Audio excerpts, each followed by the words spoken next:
Welcome to the next GUAC webinar. It is the first, goodness me, it's the first of 2019. Here we are. And it's the first, which is going to be in our series of webinars, all to do with our campaign, which is called Communities That Work. So there's lots of firsts today, actually. This is the first webinar we've shared with the National Federation of ALMOs. And if you are a delegate, a participant here today, hopefully you can see a row of beautiful faces in front of you. We've got a number of speakers coming in from 4 different ports today, different internet. So you're going to hear from all of us, and I'm really delighted that we're kicking off this first webinar with a really rich session, loads of info, and also some new faces and new partners and new attendees on this webinar. So everyone is really welcome. Tiny quick things I wanted to let attendees know. We can't see or hear you, but we can see your text. Just a quick check, I can hear myself feeding back. Can all the other, Alice, put your mute on, please? And Chloe. Anyway, so if you want to say hi, you can say hi here, and you can, if you wish to, you can share information with us. So you can share web pages, you can share links to video, or I think you can share tweet links, you can share all sorts of things. So bear that in mind. If you've got anything interesting coming up that you want to show us, just give you an example. If I can put GUAC's website there, share it. If you've got a question, more importantly, about what you're hearing, put it into that chat box. I'll cover them pretty much like a chair would during a normal meeting session, and make sure that any particular questions are directed in the right way, and we cover off as many as we can during this 1 hour. If we go over and there's particularly detailed questions, or there's just further richer information that you want, don't worry, put them in the chat box. We'll take them all offline and we'll deal with them afterwards. The last sort of technical thing I wanted to say to attendees is to let you know that this webinar is recorded, and we, our technical colleague Alan Tullett, who works with GUAC, will sharpen this up, take out the flap like me talking at the start, and use the presentations and create a recorded version, a video version, which we can share on YouTube. So you'll get the presentations again, you'll hear what everyone's got to say, and we'll share that a few days after this broadcast with everyone here, and also through our membership bases with GUAC and the NFA. So feel free, if you think a colleague might be interested in this but couldn't make it today, do send them a recording. It's free to view, as this is free to attend if you're a GUAC or today an NFA member. Okay.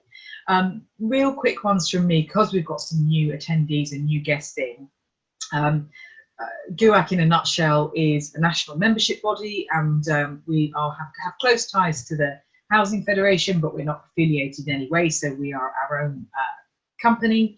We survive on membership fees and membership, and we're only about the intersection between housing and employment, and everything that employment can mean: pre-employment skills, vocational learning, technical training, schools, colleges, universal credit, financial inclusion, digital inclusion, all the sum of parts that lots of housing social landlords will describe as neighbourhood work and neighbourhood investment. Anything that focuses on moving someone towards, into, or closer to work, or sustaining employment, or progressing in work, is all part of what GUAC's interested in. But that's the limit of our work and our boundaries. That's our key interest. So all the other aspects of housing policy and issues which affect housing companies up and down the country, we leave to the National Housing Federation and National Federation of ALMOs, with other issues which affect ALMOs pertain only to ALMOs. So we hope that the lines are fairly clear, but I sort of wanted to share that in terms of an intro to GUAC. And if you get a chance, do have a quick look at our website. It explains what we're about. Already said, this is a first for us, sharing a web platform with the National Federation of ALMOs and some of their members.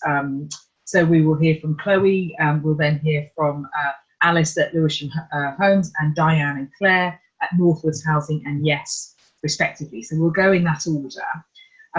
I'll share through the chat box some information about really what's brought us together, which is GUAC's Communities That Work campaign.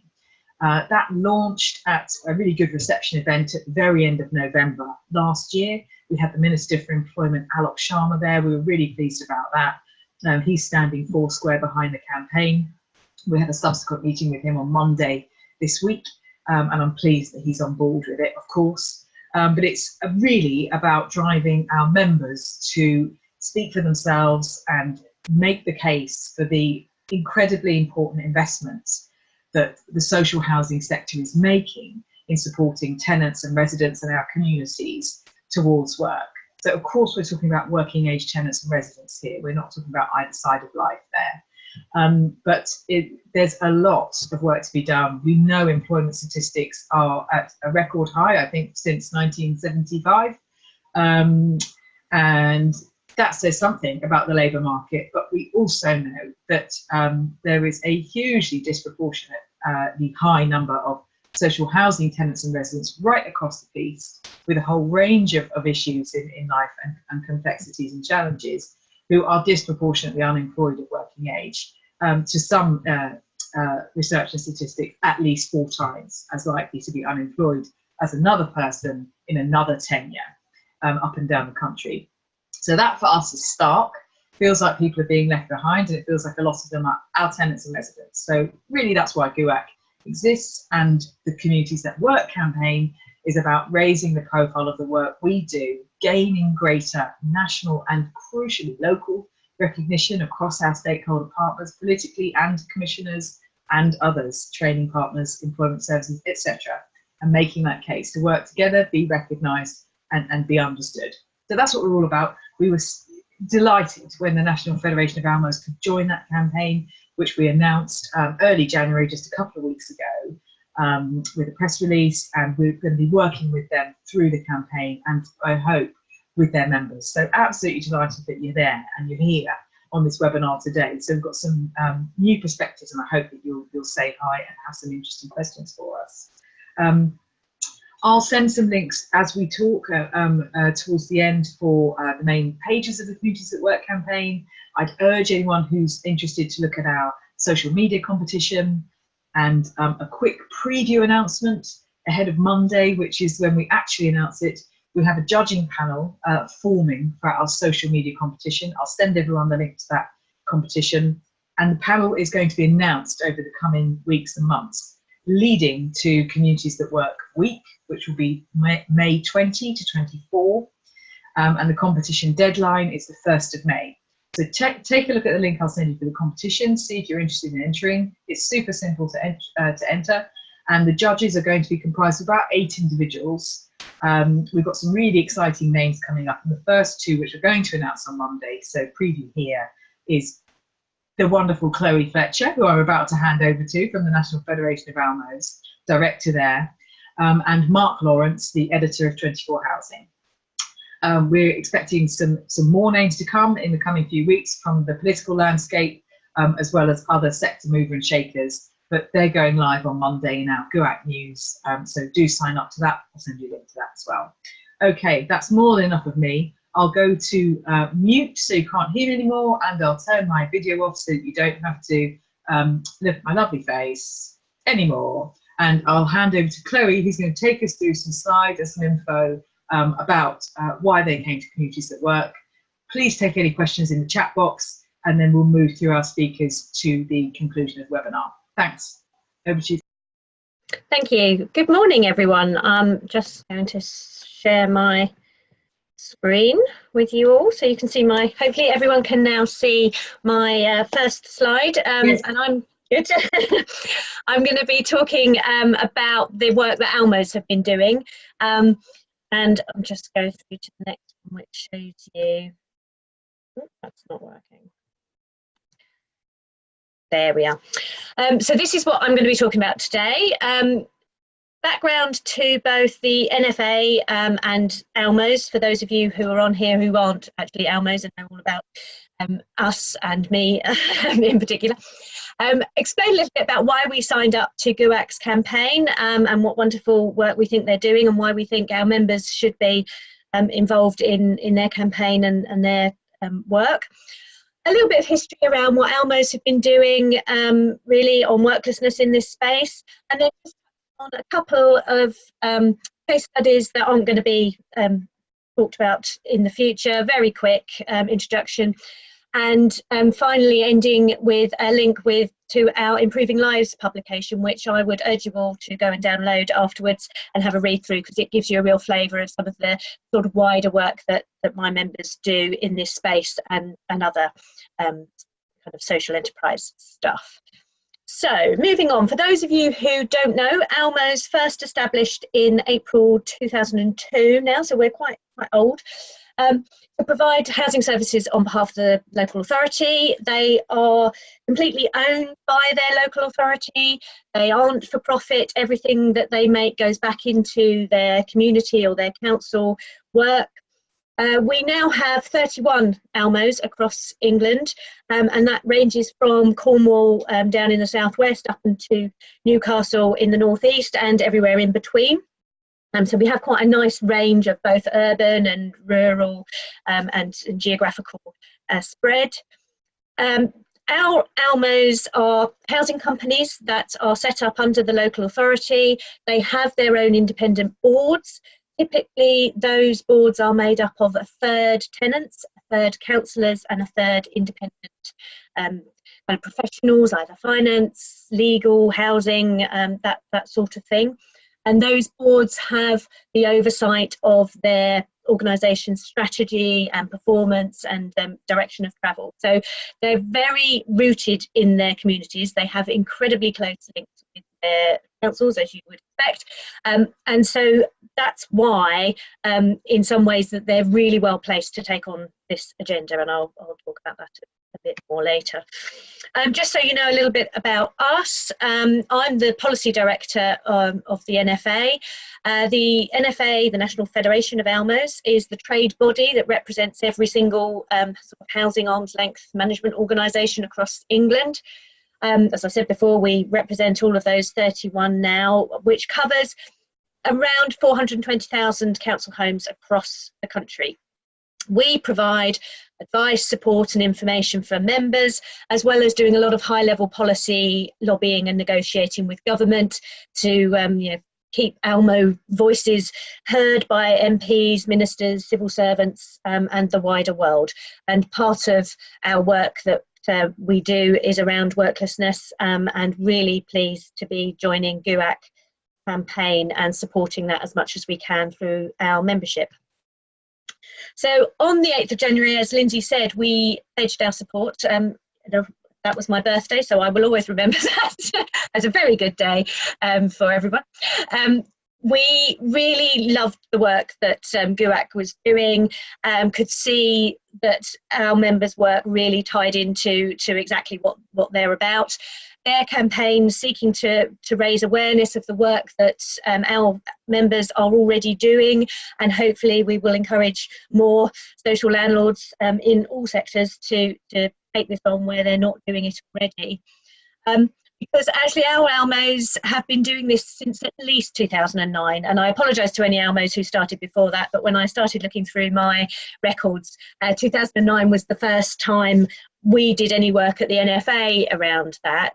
But that's saying something, 10 years that we've been doing this, and actually this is kind of why this campaign by GUAC is so needed, really, because although we have been promoting this work since that time through our normal kind of channels around the media and ministerial and MP work, it's still not recognised as much as it should be.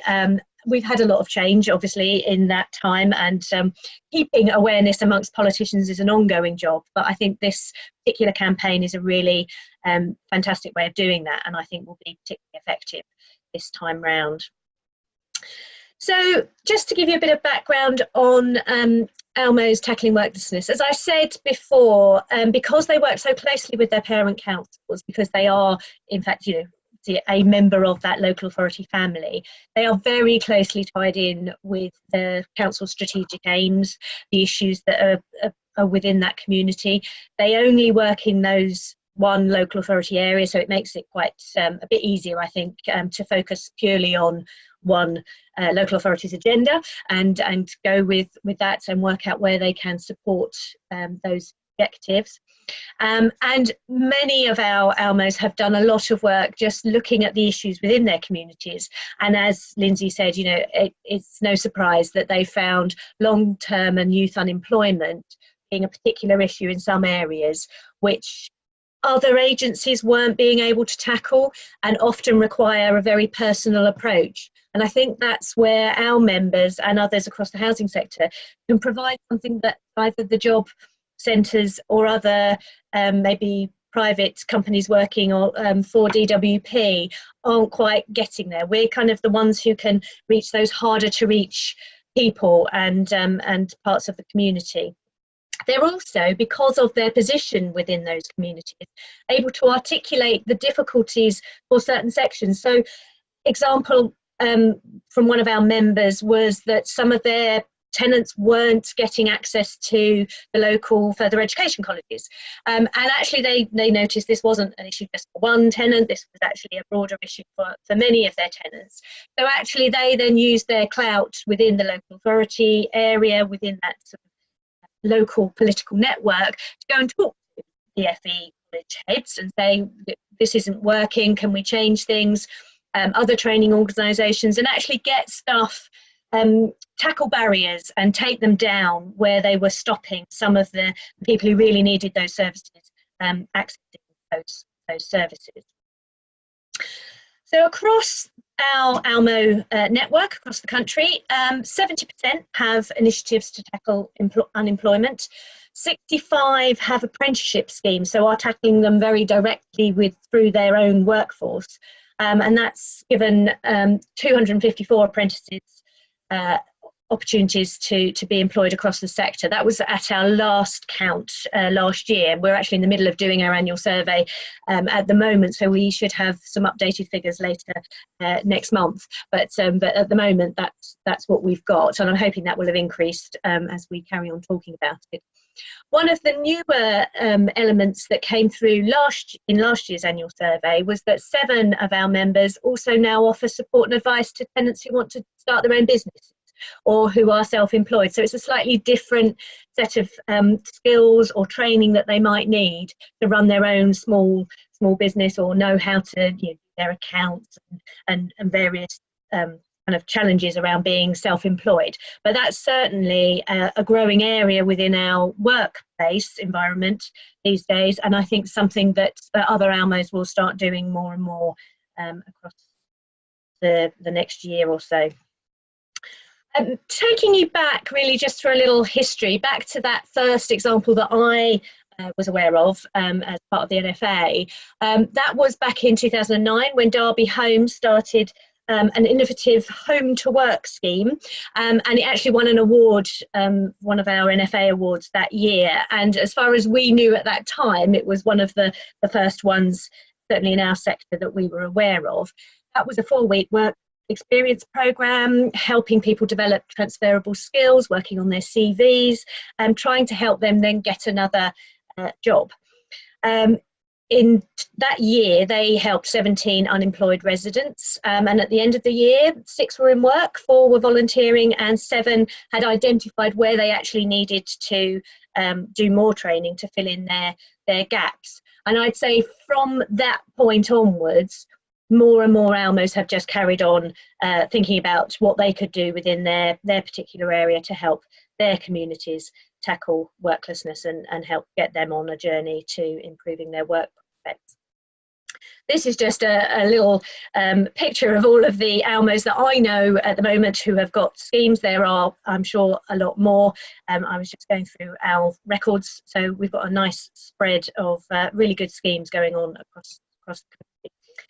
But just to sort of finish off, I'm going to focus on 3 in particular. Homes for Haringey launched its Project 2020 back in 2012. That was really in response to the local riots and disturbances that they'd had in a particular neighbourhood back in 2011. And it was really aimed at young workless tenants or children of tenants in the Northumberland Park area, which is near Tottenham. But actually since then, they've realised how good it was and how much it was benefiting the younger residents, and it's now actually available to all age groups and everyone across their local authority area. They've supported over 200 residents back into paid work, including again 2 that are self-employed. Over 200 residents have been supported into training and apprenticeships, and they do a lot of work with the sort of creative industries there with the younger kids, looking at DJ skills, radio, interviewing skills, and have a really good partnership with a social enterprise called Community Music down in Haringey. It's just kind of interesting project where it was specifically focused at one section of the community, which then worked so well they've engaged that across the whole community, all age groups and all areas. 6-10 housing is another one that we've looked at a lot at the NFA, partly because our chair, Hugh Broadbent, is from this ALMO, so he's always he's a real supporter of this kind of work, and he's always telling us some wonderful stories about the success that they've had over the years.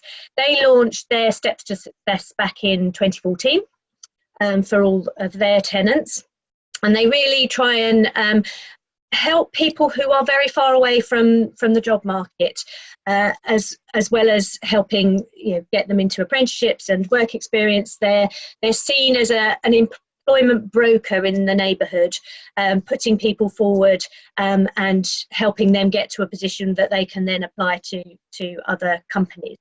Over 6,000 tenants have used their services to access training, work experience, apprenticeships and placements. 242 have found jobs in that time.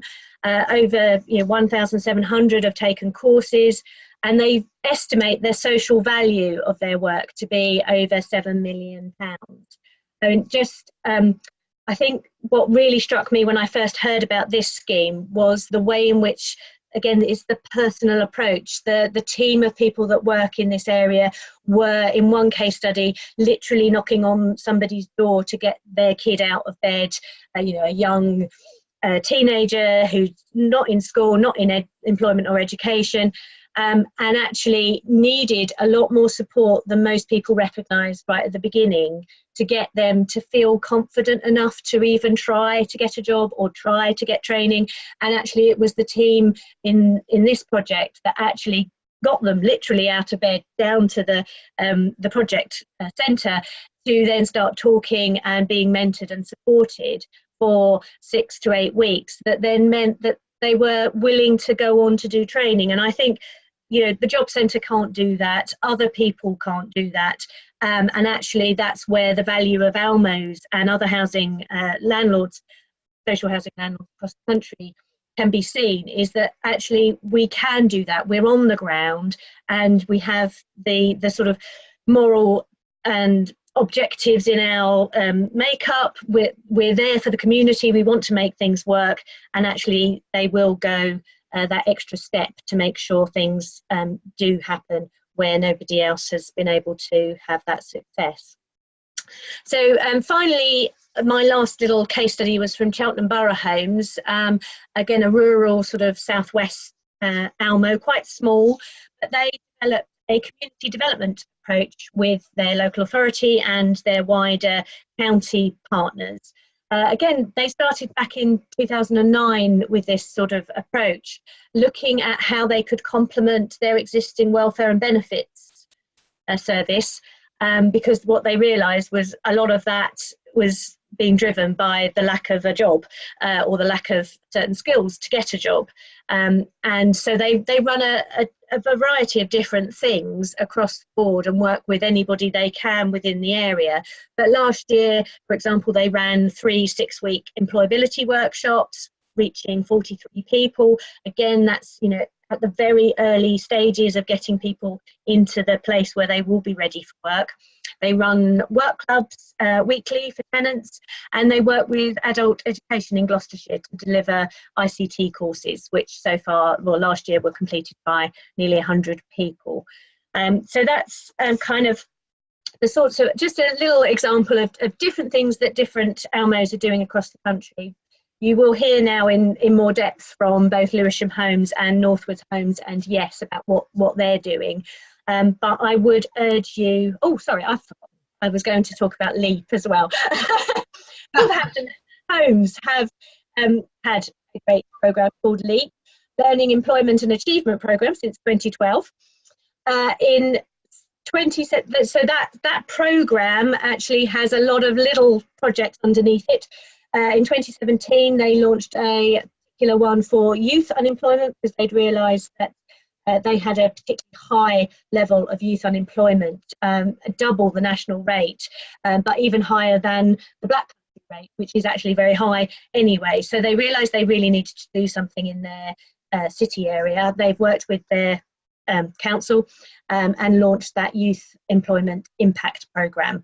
And last year they reached over 1,500 young people and supported 150 into employment. So yet another great example of those kinds of programmes going across my membership. And now I am finally ending with, this is a publication that is available on our website, completely free. You can just go quickly and download that. The links are in the website, in the presentation. It's a really nice flavour of what everyone's doing, and there's lots of contact details there as well for the people who actually run all of these different schemes. And what we do in the ALMO world that I think is really valuable and special is we're really happy to share good practice with anyone and anyone. It is really about just making sure that we can all do the best we can for our tenants that we serve, and everyone within that booklet and my sector are always very happy to talk to people, to share information, to tell you what worked, what didn't work, save you reinventing the wheel. So please do take advantage of that. And if you've got any questions or you want me to pass you on to certain people, please let me know after the presentation. So I will leave you all there now. Brilliant. Thank you, Zoe. That's great. Really clear examples. The slides will obviously go to everyone as a slide deck as well as in the recording, so we can use those. We'll certainly be sharing them with our GUAC membership. I'm very pleased that one of the examples you gave, where are we? I think it's Sue who's here, or participants, Alison from Six Town Housing is here. So very pleased to hear that was an example that came up. Yeah, wonderful. And I'll try and just fish out the Improving Lives link and just share that on here. We certainly had a look at that. I know when we were talking about coming together on communities at work, and it had some fantastic examples in there, all of which can be used again and again. So Diane, I can see you, and Claire, I can see you. Can you hear us? Yes, perfect. We'll try sharing our screen. Thank you. Sorry, I'll bring you forward a little bit. If you're happy to share your screen, if you'd like to introduce yourselves, or if you'd like to do that as part of the presentation, you go ahead. And Alice will come back to you. Hopefully the signal will improve. Great, I can see your screen. So Diane and Claire, over to you guys.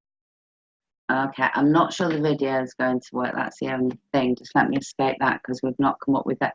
There's a technical bit that we have to do. So okay. Well, let's run with it. And there's on the screen there's actually things there because the bit that we had to share audio, share the noise with the video isn't coming up.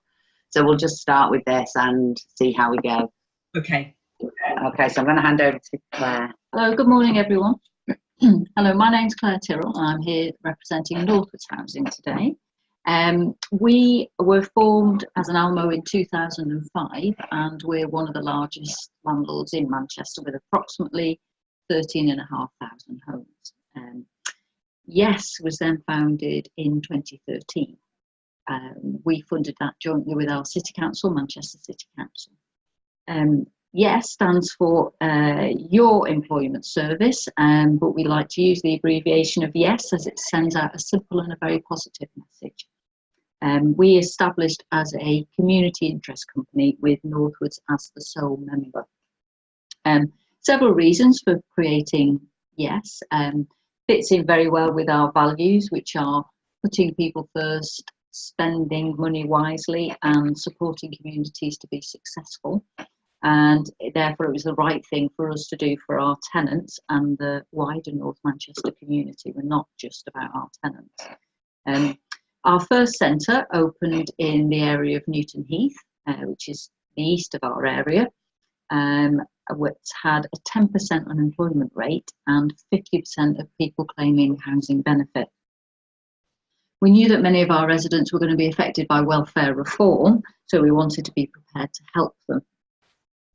We'd done some ad hoc employment support in the past, but wanted a more coordinated and a strategic approach to worklessness. The project met the City Council's strategic objectives to provide worklessness support provision, and to assist us they gave us use of an old housing office to use rent-free. The YES business case was developed with startup funding secured from both Northwards and the City Council, and using the HRA, which was separate from our management fee. We've also explored additional funding through partners such as Revision, which are a Procure Plus framework, and a charity, and JCP and others such as those. We've had very good support from local councillors, they're very much in support of us, and our clients quickly realised the benefits of YES, as well as the jobs and training. There was the increased sense of purpose they achieved. We reduced the social isolation. We had genuine support offered and made them increase their confidence and their self-respect. And also we're looking at the wider impact that we've had on communities with the socio-economic regeneration, community cohesion in the area, etc. This is a map of the areas that we work in, which will mean nothing to you across the country, but it means a lot to us. So we operate in the very north of the city, and the first centre was opened in Newton Heath, as I said, in 2013. So you can see there it says Miles Platting in Newton Heath, bottom right of the map. Served the local community well, but it became clear very quickly from the number of calls that YES were receiving that similar support was needed in other areas across the areas of our operation. It doesn't look that big, and we have brilliant transport links in Manchester, but in order to get from east to west, you have to go into the city centre and out again. So it was difficult if you lived in those areas on the west of the High Blakely, Crumpsall and Cheetham. To get to Newton Heath is very difficult. So therefore, we opened a second centre in Higher Blakely at the north of our area, and that was in the Hive, which opened in October 2015, and that's part of an academy, the Cooperative Academy of Manchester, whom we have very close links with. This centre is slightly different to the Newton Heath Centre in that it has a number of business incubation pods, and it's targeting startup communities. Helps us to diversify the YES offer. We're supported there with a £30,000 business startup grant fund. We then went on to our third centre, which is in the south of our area in Collyhurst, which is kind of the south of the Cheetham area of the map there. And that was opened last year in May. And once more, lucky to utilise a former City Council building, another housing office there, which we have rent-free.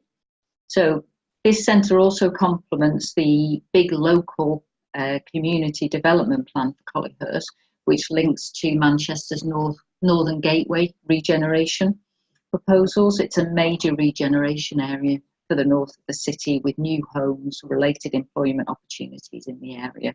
So it's ideal that we're there now at the start of this.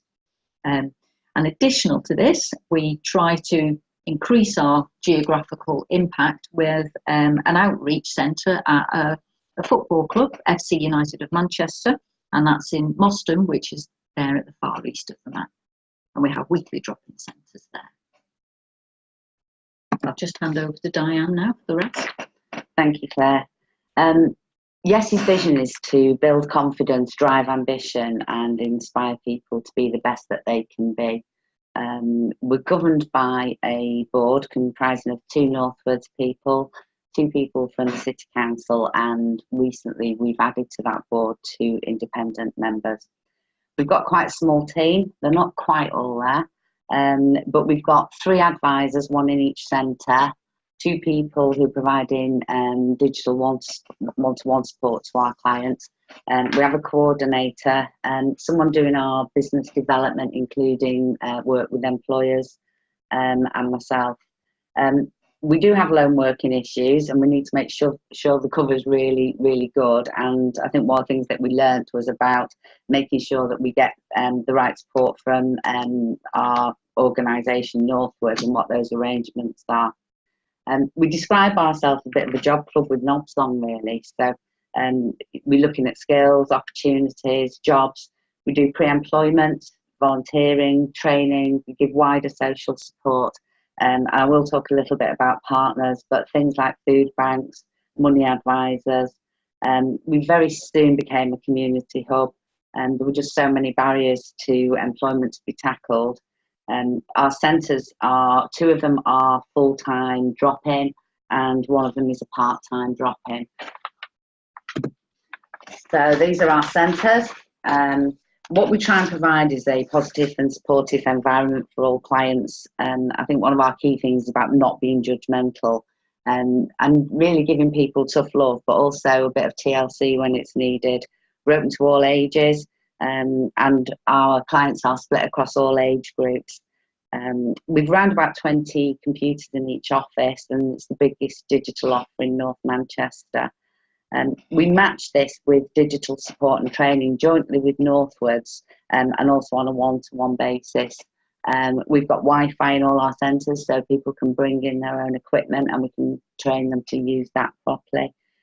All the centres have training rooms where we tend to bring in training from other partners, but we do deliver some pre-employment ourselves. And we've got meeting spaces as well, so the community can be involved in the organisation. We expanded our offer, including the business incubation space that Claire talked about, than business loans. But we've also got training and support for people, and we've just run a course before Christmas, and we're now working with 15 startups at the moment. We need to be clear about the relationship between the ALMO and the project, and one of the things that we did do early on was develop an intergroup agreement, and that's helped us to make sure that we stay within what Northwards wants us to do, but also gives us our own freedom as a community interest company. Our offer's replicated across all the 3 centres, and we've just had a social impact business grant to help us to codify our service and ensure consistency and that there's a clear offer across all 3 centres. So I mentioned our partners. This is just some of our partners that we work with. And we realised very early on that we couldn't do everything ourselves.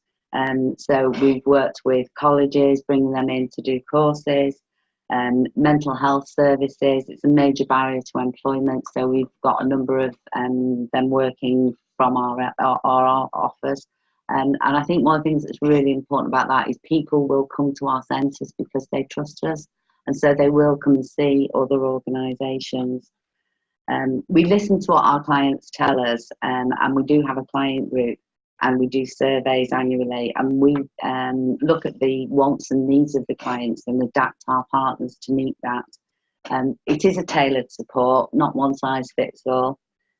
We do have a good relationship with the job centre, and they refer lots of people to us. We also now are part of a Be Well scheme, which is Manchester's clinical commissioning group.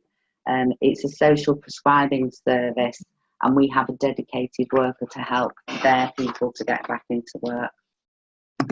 So a few facts and figures really. These are our 5-year figures, and as the centres have come on, obviously they've been incorporated into this.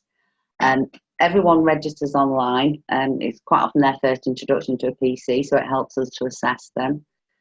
We ensure that they've got an email, make sure that all their information actually goes into the back of our website, and it helps us to provide our statistics and our general trends. So things like what sort of work are people looking for, so that we can actually target employers to make sure that we're meeting that demand. We contact people by email, we text vacancies. Communication is absolutely vital. We use Twitter and Facebook and all of those things to keep in touch with our clients. Keeping in touch with clients is a really difficult thing across the centre. I think I'd be a millionaire if I could quite crack it. We could do it if we had massive resources, but we don't. So really what we do feel is that the things like the 582 people we've supported into employment, we probably think it's at least double that, but it's just trying to get that information from people. We have a lot of volunteers who support the service from a range of the community and also from elsewhere. So we have Erasmus placement from France that's been with us for the last 9 months. They come in 3-month stints, and that's providing them with some really good experience. We use local residents, we use our clients, university students, but in return for that, it supports people into work. It's a win-win situation for us all. We've also won awards. We actually won an NFA Worklessness Award, I think it was 2014. Last year we won the Pride of Manchester for Community Force and Financial Inclusion Award through One Manchester. So those are some of the figures there, and I'm going to play the video now. I say definitely go to the YES building. They're helpful, friendly, and they're always willing to help you. Made me apply for a better role as a chef, from a demi-chef to a chef de partie, which was obviously more money and better for me. I'm an apprentice electrician for Mays. My apprenticeship lasts 18 months, and it's really good. We've got to be daft not to use YES. You don't feel like you're looking for a job, you just feel like you're socialising. My job, just gardening, state services. And would you recommend YES to somebody looking for a job? And yeah, I've recommended it to my mates already, recommended it to loads of people. So right now I'm doing an apprenticeship in business admin, level 2. Like YES gave me sort of encouragement. They provide like a lot of support. Okay, so that's just a little bit from our clients, and that's actually on our website on our annual report from this year. We've got a video up there. Just a little bit about, we do measure our social impact using the HACK tool. We've had it done independently over 5 years, but we've now got a model that we can do it ourselves. And as you can see there, over nearly 13 million of social value. And we're looking at, for every pound that is spent, we've delivered £42 worth of social value. Again, all the reports are on the website if people want to read them in detail. I mentioned that we work with employers. We provide a service to employer, a tailored service to employers. So whatever they want, we'll help them with either job descriptions or interviewing. And we deliver job-ready candidates by training and supporting them to whatever it is, the particular role that they need. Whole range of employers here. We've got construction, we've got digital media, and we're also supporting the development of the North Manchester Employer Network, and Northwards ring-fenced all its entry-level jobs, including their apprentices to us as well.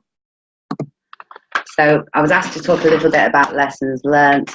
And I think the main thing is about making sure that we get the governance right within the organisation and also with the hosting organisation.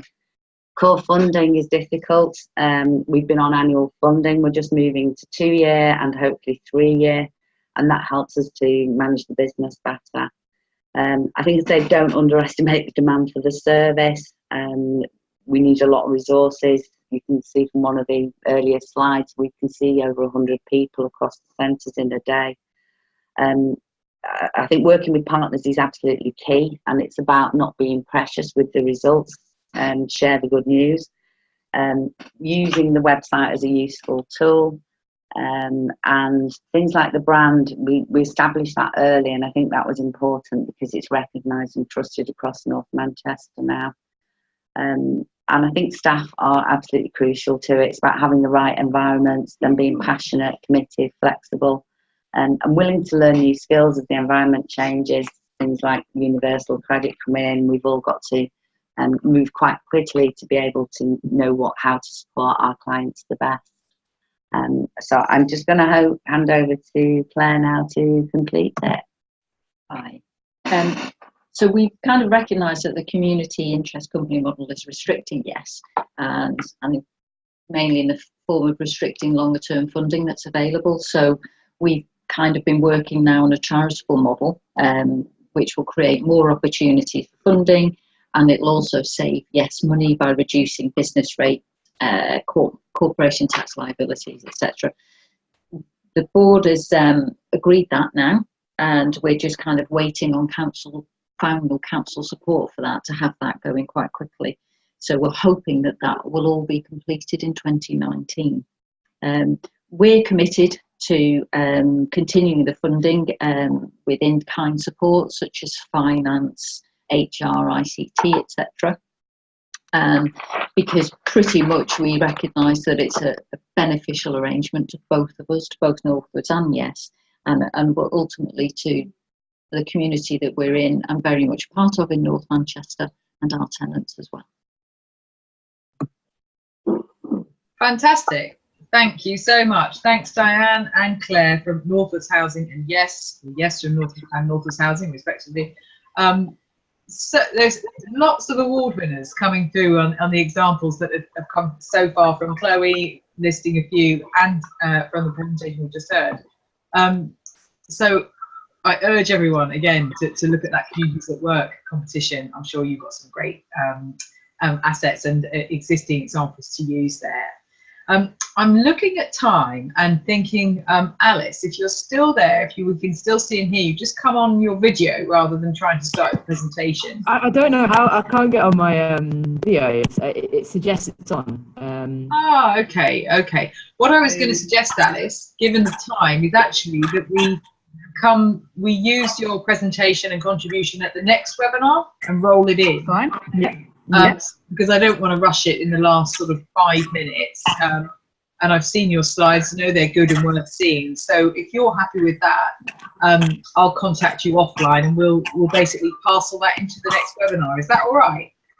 That's no problem. Brilliant. Okay.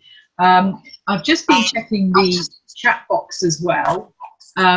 Quick thing, Diane, a quick request from Alan. The video that you just showed us, we could see it. The hearing was a little broken, but if you could send me that as a separate document, Alan will embed that into the webinar recording so that we can all see that clearly in the recorded version, so that'd be great. That's okay, thumbs up's fine. And I'm very glad that Hugo from Optivo came in and said hello, because that on both presentations we've heard there's been quite a lot of talk about self-employment and starting your own businesses, and Hugo is overseeing a major project in the south of England and the north of France, led by Optivo, but involving a range of housing associations who operate in those areas. Over the next, it's live and it will operate for 2 to 3 years.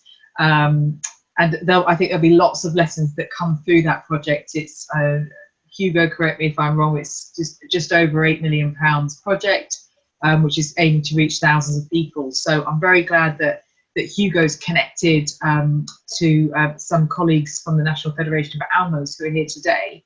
That's the kind of connections that we try and foster. So I hope that you can all make contact with each other and share what you're each doing in that area. So it was interesting to see that come up. Diane, I think you've got phrase of the day for Job Club with Knobs On today. That was my favourite phrase of the last hour, and really does sum up very nicely what we're talking about, that wider service which deals with the reality of people's lives and the complexity of it. You know, people come with multiple needs and actually they need multiple services and multiple support. So, you know, you talked about the work and the Jobs Club support, but also digital inclusion, food bank support, you know, and connections to health as well, and social prescribing. It just sort of touches on that complexity that we're in a good place to deal with. So it's just really pleased to sort of hear that. And I suppose chair's privilege, I'm checking what comments have come in. We've had a few comments, not too many questions, which is fine. Thank you, Hugo, for coming back to me there. So I suppose I wanted to perhaps go to Chloe and, well, really Diane or Claire on the call about just one point you made really early on, Chloe, today about the very defined local nature of ALMOs. You know, typically speaking, you're sitting within a single local authority or neighbouring local authorities, which is really interesting.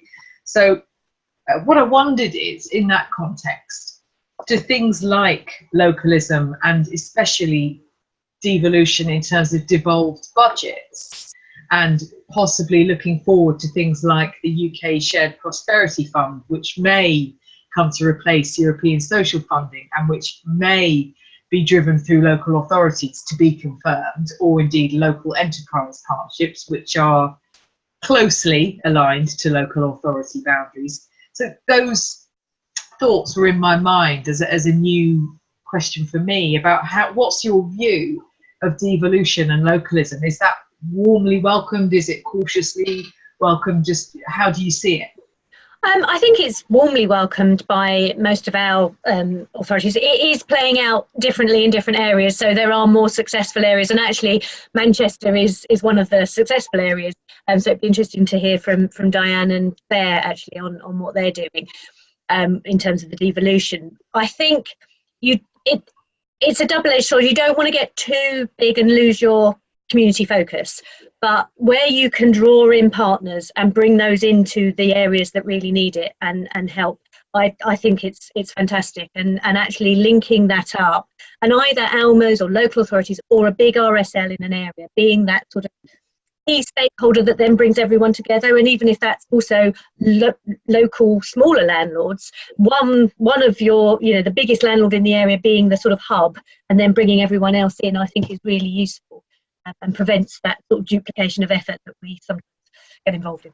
Right, thank you, Chloe. Diane or Alys, hello, we can see you, Alys, now. Any comments on that devolution, localism thoughts, or any final closing comments? No, I think Andy Burnham is quite aware that we're there, and I have press ganged him a few times. So, I think it's about that awareness, and you know, not just funding the big schemes, welfare to work, all of those things, but it's also about volunteering, the voluntary sector, the community sector. So he has had a very clear message. I think a lot of the work. Go ahead, Alys. Go ahead. And I think it's a lot of the work that we do is joining together with the smaller group and the partnerships and developing those partnerships to go for the bigger and try and go against the lack of funding for the smaller groups. Our role in that is to support as a council and an ALMO. Thank you. Right, well, we are pretty much at time. I'd like to say thank you for all our attendees for sticking with us all the way through. Please share the recording when you get it with your colleagues. Thanks for putting in comments and making connections and sharing some links. That's all really good stuff. Alys, we'll see you again at the next webinar. Thank you, Chloe. Thank you, Diane. Thank you, Claire. And thank you, Alys. Have a lovely weekend, a nice afternoon, and we'll see you all soon. Thanks for sharing so much good information today. I will switch everyone off. Thank you. Goodbye. Bye-bye. Bye-bye. Bye-bye.